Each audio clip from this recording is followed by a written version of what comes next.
Hello everybody, Joey the Truth Wagner with you folks. Welcome into the Truth Serum. Folks, I hope you had a wonderful Thanksgiving holiday with your families and with your loved one, folks.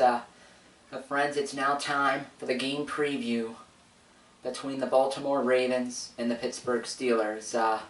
Folks, as of me recording this, the game is still scheduled to go on at 1:15 p.m.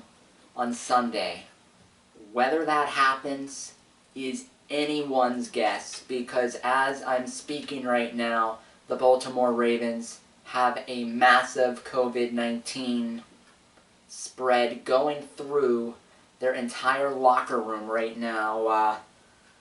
So far, almost double digits in terms of positive tests on players. But everybody, before I get into all of this, would really appreciate if you could click the like button, give this video a thumbs up, and if you're brand new, subscribe to the channel. But folks, these are the Ravens players that are on the COVID list so far. Running backs Mark Ingram and J.K. Dobbins. Nose tackle Brandon Williams. Outside linebacker Pernell McPhee. Defensive end Calais Campbell. Offensive lineman Matt Skura. Offensive lineman Patrick McCarry. Defensive end Jihad Ward. And just added to the list, quarterback Lamar Jackson. So folks, the players affected for the Ravens just aren't guys at the bottom of their roster. A lot of these guys are starters on both offense and defense. The Ravens are just getting crushed with the virus right now. And that's their fault. That's on them. And that's on their head trainer, Steve Sanders, for doing all of this. Wasn't following protocol, was in the weight room going through workouts without a mask. And folks, for the Ravens, not only have players tested positive, coaches have too. So this is on them. They did this to themselves, and they're going to have to pay the price. However that may be. Forfeit playing without their starters, I don't know. I don't know, but they got to pay for this one. Blatantly broke protocol. If the NFL doesn't fine them and take draft picks away, then what's the COVID protocol even for? Because you're not doing anything. But anyway, folks, this matchup appears to look completely different than the first matchup between these teams. In the first matchup, the Ravens came out hot in the first half, took a 17-7 lead into the intermission, and then they were running the ball down the Steelers' throats and doing anything they wanted. Then after that, the Steelers flipped the switch. Defense played great the rest of the way. Ben Roethlisberger and the offense woke up. The Steelers came back to win 28-24 in Baltimore in the first meeting. If this meeting goes on how it's supposed to right now, this game should not be close, as the Ravens would be without two of their starting offensive linemen, their top two running backs, their starting quarterback. I mean, folks, the Ravens are already without Ronnie Stanley, their left tackle.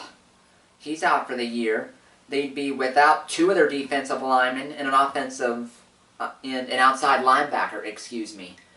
Their roster is shredded. It's carved. No pun intended here. Well, actually, there is a pun intended, and you can crush me for this terrible joke, but the Ravens are getting carved like a Thanksgiving turkey. But with them going with RG3 and Gus Edwards, this game should not be close. This game should not be competitive. If the Ravens play like this, folks, this game reminds me of the Week 17 game last year between the Steelers and the Ravens, where the Steelers played with Duck Hodges. It was rainy, it was miserable, and the Steelers lost 28-10. This game has that same feel to me if they play it on Sunday. Looking, folks, Roethlisberger in that game against the Ravens was throwing the ball underneath, 182 yards, 2 touchdowns. Was efficient, played relatively well. And, folks, Steelers and Ravens is usually really, really, really close. But for this matchup, I don't think it's going to be. If the Ravens play this game without all of these players, the effort will be there, the 1-2 will be there. They'll be like the little engine that could, but they really can't. And because of that, with my prediction, I'll go final score, Steelers 27, Ravens 10, if this game is played on Sunday with this outbreak.